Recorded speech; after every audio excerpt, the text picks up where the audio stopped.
Puritans in Pictures, Understanding the Puritans Through Their Art. Read by Nicole Slevin Nikolados of Monticello, New York. How pure were the Puritans? Since the word was first invented in the 1560s, Puritan has been used mostly as an insult, a stereotype of a joyless, holier-than-thou hypocrite who sees art, music, and just about anything else that brings joy as sinful. But that's not really the case. It is true that art and music were often banned from Calvinist churches because it was thought of as too Catholic.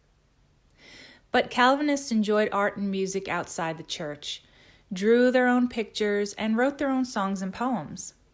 As a matter of fact, it was during the brief Puritan reign in Britain that the Commonwealth saw its first publicly staged operas.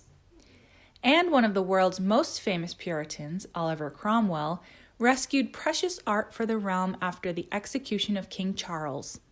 He intervened in the sale of royal art being auctioned off and rescued masterpieces by Raphael and Andrea Mantegna. He also owned an organ and hired an orchestra so he could have music to dance to at his daughter's wedding.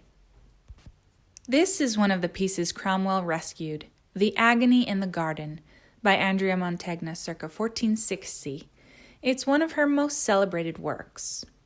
Though the artist transforms Jerusalem into a pink fantasy, the story has a very rough edge.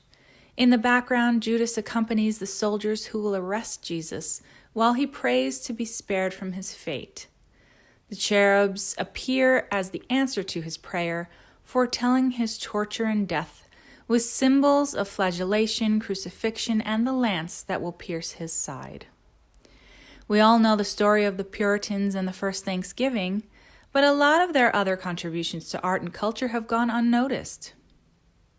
To dispel a few myths, the Puritans weren't really as prudish as people think. For example, in some ways, Puritans were actually less hung up about sex than other groups of the same time. They didn't insist on abstinence or see sex as sinful, and they had no objections to marriage, sex, and family, as long as it came in that exact order. One of the most famous Calvinists, John Milton, wrote a dramatic performance, Comus, that included dancing and acting by masked players. The Puritans took their Sabbath very seriously. Hundreds of years before Google introduced it to the workplace, Puritan leaders advocated for play and exercise during the workday, so Sunday could be a day of rest. You may have heard the expression, warts and all, and this is the painting that started it all.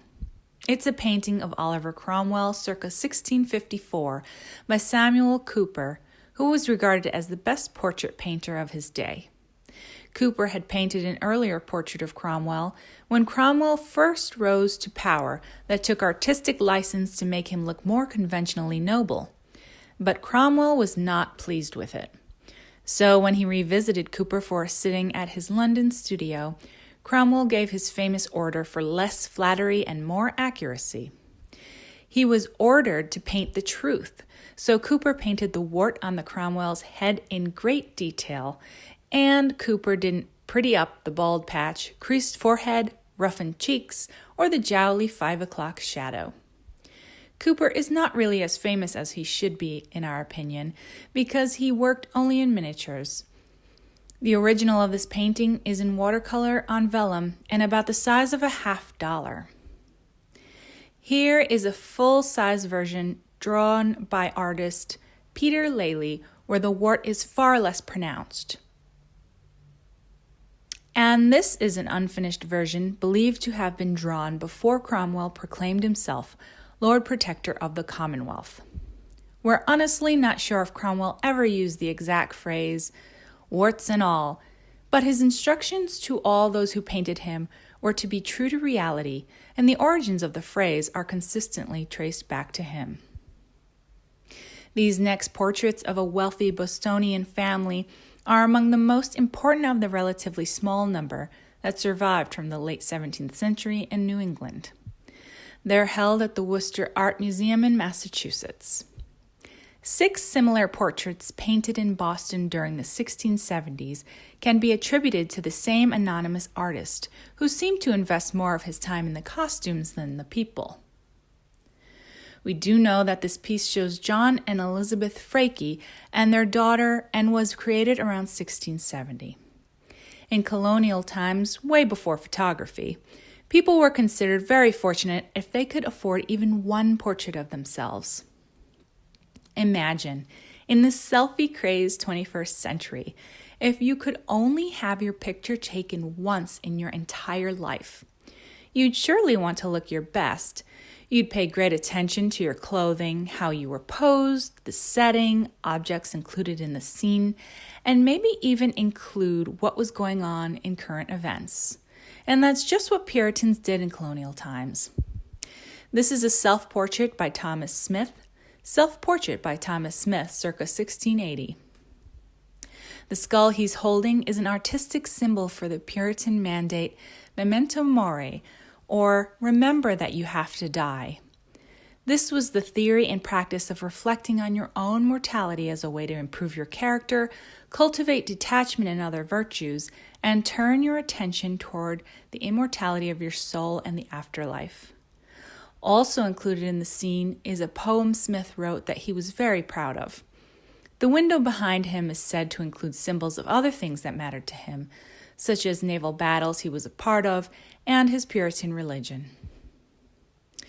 Joseph E. Baker created this lithograph, Witch No. 1, around 1876.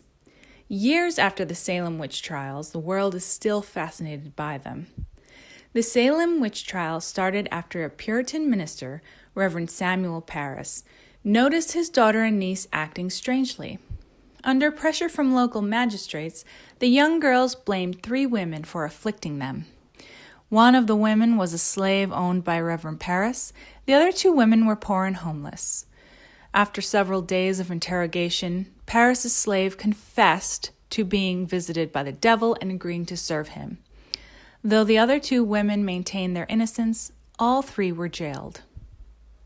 This second piece, also by Baker, is Witchcraft at Salem Village. Paranoia fueled a stream of accusations during the next few months, and the governor set up a special court to indict and try witches. 18 women were hung as witches in the next few months. When the governor's own wife was questioned about being a witch, further arrests were prohibited and the special court was dissolved. In 1693, that governor pardoned all who were in prison or on death row for witchcraft charges and publicly apologized for the whole thing. John Singleton Copley painted his half-brother Henry Pelham in A Boy with a Squirrel in 1765. This simple scene challenged the functionality of Puritan art because it wasn't done for a patron but for art's sake. Though he was arguably the most talented artist of his time, Copley bought into the criticism that colonists and colonial art just didn't measure up to art in the motherland. So, A Boy with a Squirrel was meant to show off his skills to a European audience. The painting became a favorite at the London exhibit in 1766. Notice how the subject sits sideways and is behind a table that seems to jut out into the viewer's space. The composition is masterfully unified with the use of color.